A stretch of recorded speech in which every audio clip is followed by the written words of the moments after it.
Halo adik-adik, apa kabar? Ketemu lagi dengan Kak Pamela Natasa. Oke, pada sesi kita kali ini, kita akan masih membahas salah satu materi dari tes intelijensi umum untuk persiapan SKD adik-adik ya, atau seleksi kompetensi dasar. Nah, materi yang akan kita bahas pada sesi kali ini yaitu tentang statistika, himpunan, dan peluang. Jadi diharapkan setelah berakhir sesi ini, diharapkan adik-adik sudah bisa menyelesaikan statistika, himpunan, dan peluang dengan lebih mudah. Nanti akan kakak kasih trik-trik khusus, trik-trik cepat untuk menyelesaikannya. Jadi kalau misalnya adik-adik sudah penasaran gimana sih materi, trik cepat, dan pembahasan soalnya, yuk kita langsung mulai aja.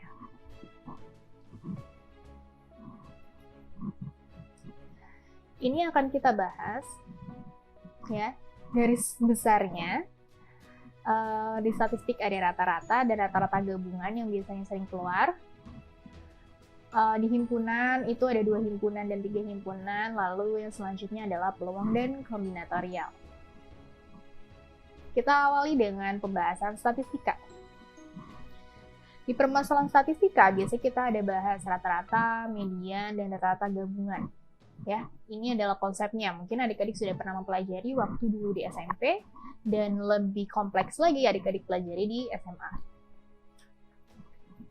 Ini contohnya. Agar 2/5, 1/3, 1/10, 1/2, dan X memiliki rata-rata sebesar 3/10, maka berapakah nilai X yang sesuai? Oke, kalau ditanyanya rata-rata itu konsepnya kan begini ya. Jumlah data dibagi dengan banyaknya data. Berarti kalau kita jumlahin ini semua, ditambah X gitu, lalu kita bagi dengan banyaknya data dia, 1, 2, 3, 4, 5, bagi 5 akan menghasilkan 3/10 rata-ratanya. Oke, kita jumlahkan semua yang di atas ini. Kita samakan penyebutnya 5, 3, 10, 2 berarti 30. Berarti 30 bagi 5, 6 kali 2, 12. 30 dibagi 3, 10 kali 1, 10. Tambah 30 bagi 10, 3. Tambah 30 bagi 2, 15. Tambah 30X. Karena 30X bagi 30 adalah X. Nah, yang 5-nya kita kalikan silang saja ke sini. 3/10 dikali 5 sama dengan 3/2. Oke. Setelah itu kita jumlahkan 12 tambah 3, 15, tambah 10, 25, tambah 15, 40. Berarti 40 plus 30X per 30 akan sama dengan 3/2. Ini kita kali silang ke sana, berarti 40 ditambah 30X sama dengan 3/2 dikali 30. Ini coret jadi 15, berarti 30X sama dengan 3 kali 15 adalah 45. Ini pindah ruas. Dikurang 40. Berarti 30X sama dengan 5. Berarti X-nya sama dengan 1/6. Yang ditanya nilai X, maka kita dapat jawabannya X adalah 1/6. Gampang banget. Kita lanjut ke contoh soal selanjutnya. Nah, kalau ditanyanya nilai rata-rata lalu datanya ini berupa tabel, tinggal gini aja, gampang banget. Nilainya 5, jumlah siswanya 3, dikaliin aja 6 kali 9, 7 dikali 18, 8 dikali 4, dan 9 dikali 1. Lalu nanti kita jumlahkan semuanya. Di sini 15, 54, 18 sama 7, berapa ya? 6, 5, 126, di sini 32, di sini 9. Kita jumlahkan. 5 tambah 4, 9, tambah 6, 15, tambah 2, 17, tambah 9, 26. 2 tambah 1, 3, tambah 5, 8, 9. 2 tambah 1, 3, tambah 5, 8, tambah 2, 10, tambah 3, 13. Berarti 236. Dibagi berapa kalau untuk cari rata-rata? Lihat di sini jumlah siswanya, kita jumlahkan semuanya. 3 tambah 9, 12, 12 tambah 18 itu 30, tambah 5, berarti 35. Berarti 236 kita bagi dengan 35. Kalau 35 dikali 7, 5, 3, 21, 24. 35 dikali 6, 0, 3, 18, 210. Berarti hasilnya di sini 6, 210. Di sini 26,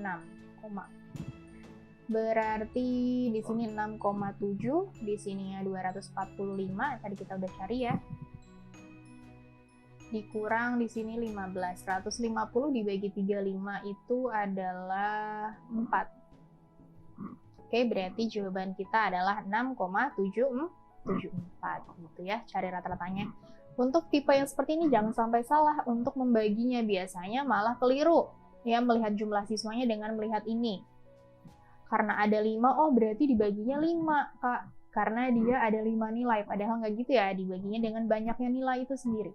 Nilainya ada 35 total.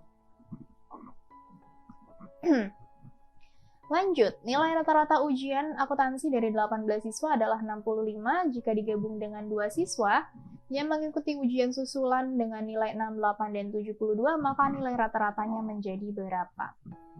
Oke, konsep rata-rata gabungan sebenarnya gini.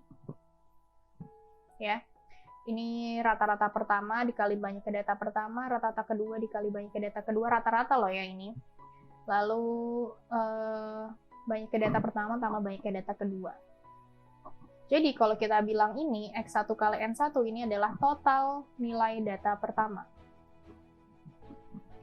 Di sini ada 18 orang, nilainya 65, berarti total nilainya mereka adalah 65 kali 18, 0448 tambah 4, 52, di sini 5, 6, 0, 7, 11, 70, 1170.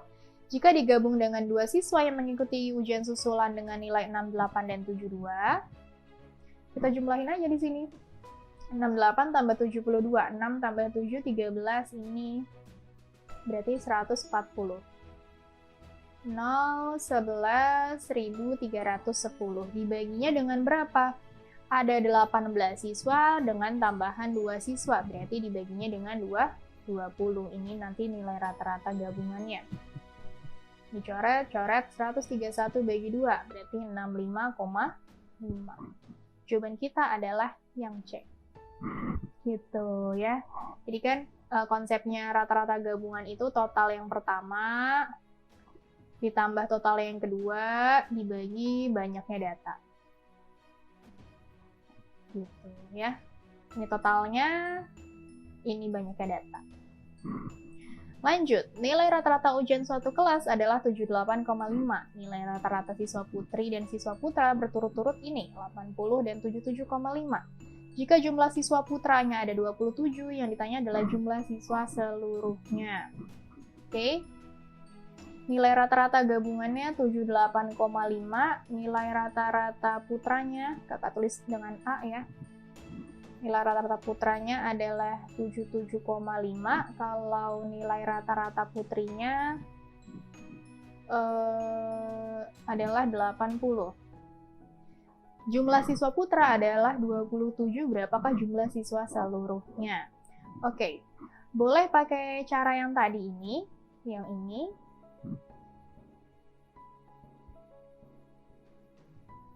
Gitu ya, ini untuk mencari nilai rata-rata, tapi karena dia di sini tanya jumlah siswa seluruhnya, artinya kita harus mencari dulu nih, berapa sih jumlah siswa putri.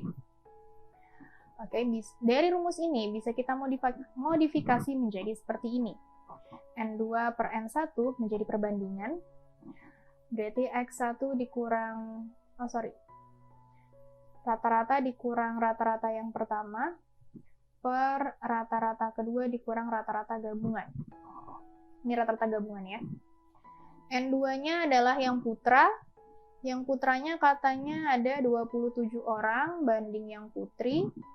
Rata-rata gabungannya 78,5 dikurang nilai yang putrinya itu 80 per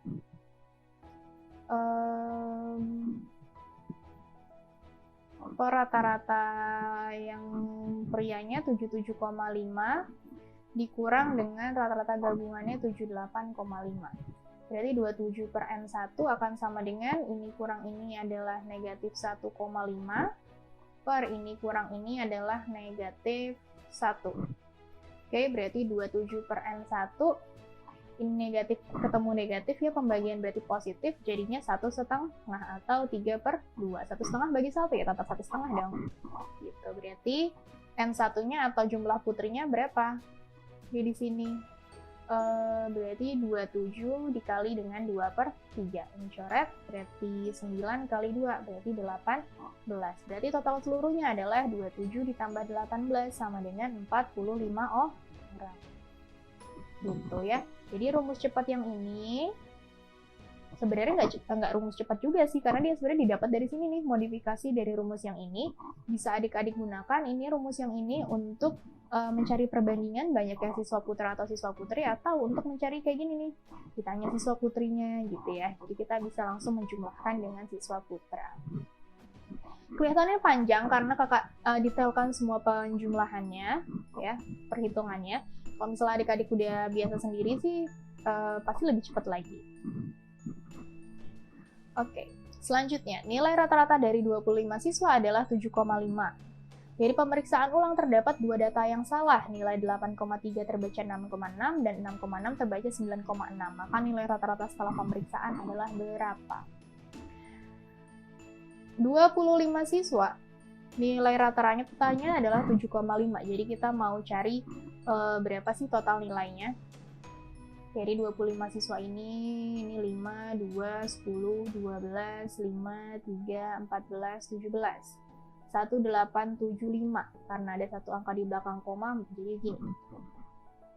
Dari pemeriksaan ulang terdapat dua data yang salah. Yang salah itu nilai 8,3 terbaca 6,6 dan nilai 6,6 terbaca 9,6. Berarti yang salah adalah yang 66, dan 9,6. Ini kalau kita jumlah sama dengan 16,2. Dari total nilai yang ini akan kita kurangin ya dengan data yang salah. Jadinya ini 3, ini 1, ini 171,3. Lalu kita jumlahkan dengan nilai yang benar. Nilai yang benar harusnya ini nih, 8,3 dan 6,6. 8,3 kita jumlahkan dengan 6,6. 14,9 kita jumlah. Di sini 2, di sini 4, 5, 6, di sini 8, di sini 1. Berarti nilai rata-ratanya menjadi 186,2 dibagi berapa total semuanya? 25 siswa. Nanti didapat hasilnya 7,448. Tuh ya, mungkin angkanya di sini kurang enak ya. Angkanya desimal gitu.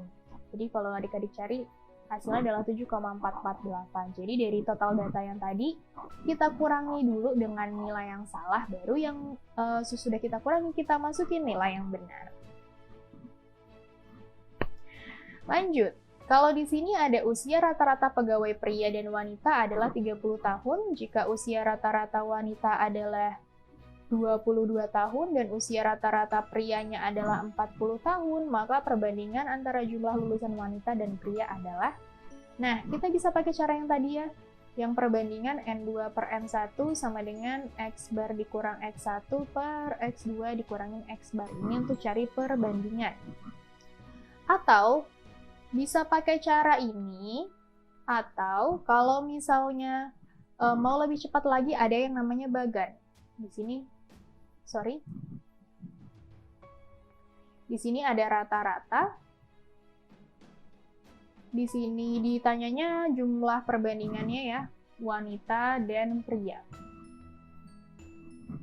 Oke, yang wanita, rata-ratanya dulu 30 tahun totalnya, keseluruhannya. Kalau yang wanita, usia rata-rata wanita adalah 22 tahun, dan rata-rata pria adalah 40 tahun.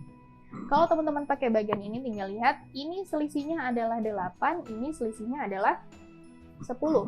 Kita sederhanakan, sama-sama bagi 2, berarti di sini 4, di sini 5. Kalau teman-teman pakai cara ini, hasil akhirnya harus kita balik, berarti 5 banding 4. Berarti ini adalah perbandingan banyaknya wanita dan banyaknya pria, ya. Khusus untuk pakai cara ini, pokoknya kalau di sini kebalik ya, pria terus wanita gitu, biasanya tetap harus dibalik, jadinya 5:4. Setelah dibalik kita ngeliatnya dari sini nih, ini wanita, wanitanya berarti yang 5, yang prianya berarti yang 4. Jadi perbandingannya adalah 5:4. Ini baru nih cara cepat yang bisa teman-teman gunakan untuk cari perbandingan banyaknya wanita dan pria.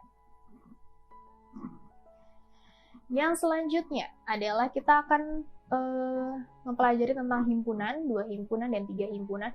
Di sini kakak berikan rumus cepatnya untuk 2 himpunan, dan ini rumus cepat untuk 3 himpunan. S itu semesta, I2 itu irisan 2 himpunan, ini himpunan pertama, himpunan kedua, dan T itu yang tidak menyukai keduanya. Kalau di 3 himpunan berarti T ini yang tidak menyukai ketiganya, I3 ini berarti irisan 3 himpunan, dan I2-nya irisan 2 himpunan. Dan di sini ada C berarti himpunan yang ketiga. Kita lihat di contoh soal. Dari 50 orang terdapat 25 suka warna merah dan 31 suka warna biru, 7 orang tidak suka keduanya, perbandingan orang yang suka warna merah saja dan biru saja. Oke, berarti kita lihat di sini ada 2 himpunan. Kita bisa langsung tulis tadi rumusnya yang ini ya. Nah, itu S plus I2 sama dengan A plus B plus T. Totalnya adalah 50 orang. Yang menyukai keduanya kita belum tahu. Itu yang kita mau cari dulu. Yang menyukai warna merah ada 25, yang menyukai warna biru ada 31, yang tidak menyukai keduanya ada 7 orang. Berarti 50 ditambah I2 sama dengan, ini tambah ini 56 tambah 7 berarti 63. Berarti yang menyukai keduanya ada 63 dikurang 50 alias 13 orang. Perbandingan orang yang suka merah saja dan biru saja. Yang merah saja dan biru saja itu maksudnya gimana sih? Kalau ini suka merah, ini suka biru, ini suka keduanya, berarti yang merah saja tuh yang ini, yang biru saja tuh yang ini. Alias tidak termasuk yang suka keduanya. Berarti yang suka merah totalnya ada 25 dikurang dengan 13. Jadi 12. Yang suka biru ada 31 dikurang 13. Jadinya 18. Berarti kita tinggal sederhanakan sama-sama bagi 6. 2:3. Berarti ini jawabannya. Ya. Jadi untuk rumus 2 himpunan semuanya bisa pakai ini, anti gagal. Nanti salah, tinggal masukin ini. Tergantung apa yang dibutuhkan atau apa yang ditanya. Nah, di sini masih 2 himpunan, tapi yang ditanya adalah berapa jumlah siswa yang disurvei. Berarti S plus I2 akan sama dengan A plus B plus T. S-nya yang ditanya, I2-nya di sini yang suka keduanya ada 15. Yang suka fisika 24, suka sejarah 32, ini boleh bolak ini ya, boleh terbalik juga nggak apa-apa karena dia penjumlahan. Dan yang tidak suka ada 13 orang. Berarti S tambah 15 sama dengan ini tambah ini adalah 56. 56 tambah 13 sama dengan 69. Berarti S-nya 69 dikurang dengan 15. Berarti seluruhnya adalah 54 orang yang disurvei. Gitu, gampang ya. Jadi S ini semesta atau keseluruhan orangnya. Nah, kita lihat lagi soalnya agak panjang ya. Kita langsung lihat apakah dia berapa himpunan. Membaca, menulis, melukis. Berarti 3 himpunan. Kita langsung tulis saja S plus I2 akan sama dengan A plus B plus C plus yang tidak suka ditambah irisan 3 himpunan. Keseluruhan orangnya, yang ditanya, maka berapa jumlah orang yang ada? Yang suka keduanya ada 11, 9, dan 10. Kita jumlahkan semuanya. Ada yang suka baca menulis, menulis melukis, sama melukis dan membaca. Yang pertama, yang suka baca ada 23 orang. Ditambah yang suka menulis ada 32, yang suka melukis ada 27. Lalu yang tidak suka, di sini yang tidak suka ketiganya nggak diketahui. Kalau tidak diketahui berarti dia 0. Kalau dia tidak diketahui dan tidak ditanya berarti dia 0. Yang suka ketiganya ada 6. Berarti S ditambah ini 20 tambah 10, 30. Sama dengan 3 tambah 2, 5 tambah 7, 12 tambah 6, 18. 1 tambah 2, 3 tambah 3, 6, 8. 88. Berarti S-nya sama dengan 88 dikurang 30. Berarti S-nya sama dengan 58 orang. Gitu. Gampang banget kan? Pakai cara ini. Ya, 3 himpunan. Anti gagal. Jadi jawaban kita yang ini, yang C. Nah, kalau yang ini adalah himpunan bagian. Ada himpunan 2, 3, 5, 7, 11, 13. Banyak himpunan bagian yang memiliki 3 anggota. Himpunan bagian tuh maksudnya apa sih? Himpunan bagian tuh jadi gini, ada himpunan kosong, ya. Kalau himpunan yang terisi 1 anggota berarti ada ini, ada 2, ada 3, terus 5, gitu, banyak banget ya. Jadi kalau kita total seluruhnya himpunan bagiannya itu adalah 2 pangkat N, alias 2 pangkat ini ada berapa nih anggotanya? 2, 3, 4, 5, 6. Berarti 2 pangkat 6 alias 64 himpunan bagian. Tapi yang ditanya yang memiliki 3 anggota. Kalau begini kita pakainya apa? Kita akan pakai segitiga Pascal. Kalau adik-adik sudah hafal langsung angkanya sih nggak usah tulis kayak gini lagi ya. 6, 4, 1, 1, 5, 10, 10, 5, 1, 1, 6, 15, 20, 15, 6, 1. Yang memiliki 3 anggota, yang ini memiliki 0 anggota, yang ini memiliki 1 anggota, ini 2, ini 3, ini 4, ini 5, dan yang terakhir ini angka 1 ya, ini adalah 6. Berarti yang memiliki 3 anggota ada berapa? Ada 20. Kalau ditanya memiliki 4 anggota berarti 15, kalau ditanya memiliki 2 anggota berarti ada 15, seperti itu. Oke, gampang banget. Kita lanjut. Selanjutnya adalah soal-soal peluang dan kombinatorial. Kalau ada angka 1 sampai 7, lalu mau disusun angka ratusan, berarti ada 3 ya, 3 tempat. Ini ratusannya, ini puluhan, ini satuan. Berapakah banyaknya angka ratusan yang dapat disusun dengan cara tidak ada angka yang berulang?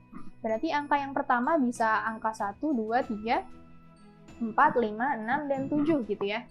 Berarti ada 7 kemungkinan. Lalu yang di tempat kedua, kalau ini misalnya yang tempat pertama atau angka ratusan kita ambil angka 1 misalnya.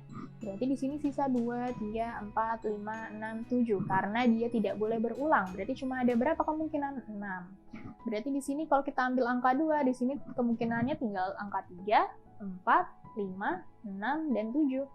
1, 2, 3, 4, 5. Berarti cuma 5 kemungkinan. Kita kalikan semuanya. Ya, 6 kali 5, 30 kali 7, berarti 210. Berarti banyaknya angka ratusan yang dapat dibentuk dengan cara tidak ada angka berulang adalah 210. Lanjut. Pada sebuah tryout, peserta diwajibkan mengerjakan 5 soal dari 8 soal yang tersedia. Berapakah banyaknya jenis pilihan soal yang mungkin dikerjakan jika nomor 6 dan 7 wajib? Ada 8 soal katanya. Tapi nomor 6 dan 7 wajib dikerjakan. Total yang harus dikerjakan adalah 5 soal.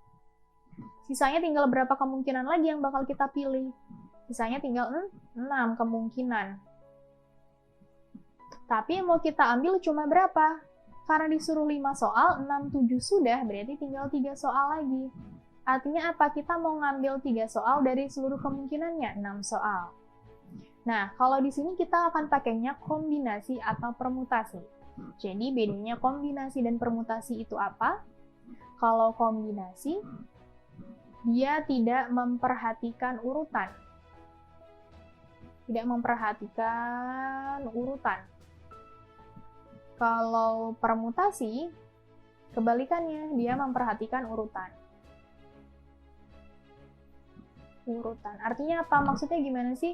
Kalau yang kombinasi ini kita mau nentuin nih, apakah dia pakai kombinasi atau permutasi. Jadi kalau kombinasi 1, 2, 3 itu sama dengan 3, 1, 2. Tapi kalau di permutasi 1, 2, 3 itu tidak sama dengan 3, 1, 2. Kalau kita mau milih 3 soal lagi, misal kita mau milih 1, 2, 3 gitu ya, itu kan pasti akan sama dengan 3, 2, 1. Otomatis apa? Untuk soal ini kita pakainya kombinasi. 6 kombinasi 3. Berarti 6 faktorial dibagi 3 faktorial. 3 faktorial ini pengurangan dari 6 dan 3, dikali dengan 3 faktorial, dikali dengan ininya lagi. Dari 6, 5, 4, 3 faktorial per 3 faktorial. Kenapa ditulis cuma sampai sini? Karena ini nanti bisa dicoret. Sisanya 3 faktorial itu 3 kali 2 kali 1. Ini coret, berarti ada 20 cara. Cobain yang C. Gampang banget. Gampang banget. Kita lanjut. Nah, kalau ini ada pengurus. Terdiri dari 3 putra dan 4 putri, akan dipilih 3 orang sebagai ketua, sekretaris, dan bendahara. Tentukan banyaknya formasi yang mungkin dalam pemilihan tersebut jika sekretarisnya harus putri. Ada sekretaris, ketua, dan bendahara. Katanya sekretarisnya harus putri, berarti di tempat ini cuma ada 4 kemungkinan karena putrinya ada 4. Kalau ketua boleh putra, boleh putri, karena udah kita ambil 1 untuk jadi sekretaris yang si putri dari 7 orang, berarti sisanya tinggal berapa orang? 6. Karena sudah diambil 1 untuk ketua, jadi untuk di bendahara kemungkinannya cuma tinggal 5. Berarti tinggal kita kaliin aja. Tuh, gampang banget. 6 kali 5 adalah 30 kali 4, 120 cara. Gitu. Ya. Gampang banget kan? Kita lanjut lagi. Kalau ini dalam suatu ruangan ada 30 orang saling berjabat tangan. Nah, kalau saling berjabat tangan artinya orang pertama sama orang kedua ya sama kayak kalau orang kedua dengan orang pertama berjabat tangan. Artinya kita pakai kombinasi 30C2 karena saling berjabat tangan itu 2 orang. Berarti 30 dikali 29 dikali 28 faktorial dibagi dengan 28 faktorial dikali 2 faktorial. Coret, 2 faktorial kan 2 kali 1 ya. Ini bisa langsung kita coret. Di sini jadi 15. 15 kali 29. 5, 4, 10, 14, 9, 2. 5, 13, 435 cara. Kalau 435 banyaknya jabat tangan yang mungkin terjadi. Oke, paham sampai sini? Kita lanjut. Dalam sebuah kotak ada 15 bola. Katanya ada 4 merah, 5 biru, dan sisanya hijau. Kalau udah 4, 5, berarti 9 ya. Seluruhnya 15, berarti kurang 6. 6 hijau. Yang ditanya adalah peluang terambilnya bola hijau. Peluang itu banyaknya kejadian. Yang hijau berarti ada 6 dibagi dengan seluruh kejadian yang mungkin. Ada 15. Berarti 6 bagi 15 sama-sama bagi 3 adalah 2/5. Berarti kemungkinan terambilnya bola hijau adalah 2/5. Begitu, oke? Nah, ini ada contoh soal yang lainnya. Peluang hanya salah satu dari mereka yang lolos. Kalau si Ririn yang lolos, berarti peluangnya adalah 0,6. Kalau Ririn yang lolos, peluangnya berarti peluangnya Ririn lolos dikali peluangnya Zainab tidak lolos. Kalau lolos 0,3 berarti tidak lolosnya Zainab 0,7, berarti di sini 0,42. Kalau peluang si Zainab lolos berarti 0,3 dikali peluangnya Ririn nggak lolos. Kalau lolosnya 0,6 berarti tidak lolosnya 0,4. Di sini 0,12. Kalau kita jumlah sama dengan 0,54. 0,54, sorry. Jadi jawaban kita adalah yang E. Nah, ini adalah contoh soal yang selanjutnya. Jika ada 2 buah dadu dilempar secara bersamaan, maka peluang muncul mata dadu berjumlah 5 atau 6 adalah. Jadi kalau 2 buah dadu kan tadi peluang itu banyaknya kejadian dibagi dengan kejadian yang terjadi dibagi dengan banyaknya kejadian gitu kan. Di sini yang ditanya adalah peluang muncul mata dadu berjumlah 5 atau 6. Totalnya semuanya ada 2 buah dadu. Berarti karena dadu itu sisinya mata dadunya ada 6, berarti 6 pangkat 2 yaitu 36. Berarti ini kejadian seluruhnya. Lalu kemungkinan yang terjadinya peluang muncul mata dadu berjumlah 5. Kalau berjumlah 5 berarti ada 1 dan 4, 4 dan 1, ada 2 dan 3, 3 dan 2. Udah ya, nggak ada lagi kemungkinan yang lainnya. Kalau berjumlah 6, ada 1 dan 5, 5 dan 1. Ada 2 dan 4, 4 dan 2. Dan yang terakhir ada 3 plus 3. Gitu. Kalau dijumlah, ini mata dadunya berjumlah 5, ini mata dadunya berjumlah 6. Karena di situ peluang muncul mata dadu berjumlah 5 atau 6, berarti peluangnya kalau yang berjumlah 5, kemungkinannya ada 4, jadi seluruh kejadiannya ada 36. Karena di sini adalah atau, maka kita jumlah. Di sini berjumlah 6, kemungkinannya ada 5, jadi 36. Berarti peluangnya 9/36, alias kalau kita perkecil lagi jadinya 1/4. Gitu. Oke, berarti jawabannya adalah yang A. Itulah peluang muncul mata dadu berjumlah 5 atau 6. Yang selanjutnya, pada percobaan pelemparan 3 mata uang logam sekaligus sebanyak 240 kali, tentukan frekuensi harapan munculnya 2 gambar dan 1 angka. Mata uang logam. Mata uang logam kan ada 2 ya sisinya. Ada sisi angka sama sisi gambar. Karena dia 3 mata uang, jadi 2 pangkat 3 alias ada 8. NS-nya. Lalu atau ke seluruh kejadiannya. Di sini tentukan frekuensi harapan munculnya 2 gambar 1 angka. Oke, kita mau nentuin berapa kali munculnya 2 gambar 1 angka. Kita bisa pakai Pascal, segitiga Pascal. Nah, segitiga Pascal karena dia 3 mata uang logam, jadi kita berhenti di 1331. Yang ini peluang munculnya 3-3-nya berupa sisi angka. Kalau yang ini 2 sisi angka dan 1 sisi gambar. Artinya penjumlahan 2 sama 1, 3 ya. Kalau yang di sini berarti berkurang ya. Ini 3 angka, 2 angka, di sini 1 angka, berarti sisanya 2 gambar. Berarti kalau di sini 0 angka, berarti keseluruhannya adalah gambar. Kalau kebalik gimana Kak? Apakah boleh saya mulai dari 3 gambar? Boleh. Oke, sekarang tanyanya adalah 2 gambar 1 angka. 2 gambar 1 angka. Oh, berarti kemungkinan yang terjadi adalah 3. Berarti peluangnya adalah 3/8. Karena ditanyanya adalah frekuensi harapan itu didapat dari perkalian peluangnya dikali percobaannya 240 kali. Berarti ini bagi ini 30 kali 3, 90 kali. Berarti jawaban kita adalah yang E. Gitu, gampang banget ya. Oke. Nah, itulah beberapa contoh pembahasan soal untuk di materi statistika, himpunan, dan peluang. The best preparation for tomorrow is doing your best today. Oke, artinya perbanyak latihan seperti yang sudah biasa kakak terangin.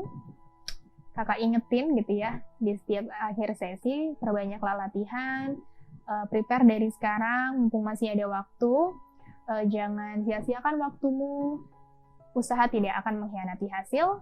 Sampai ketemu di sesi selanjutnya, semangat terus ya, dadah!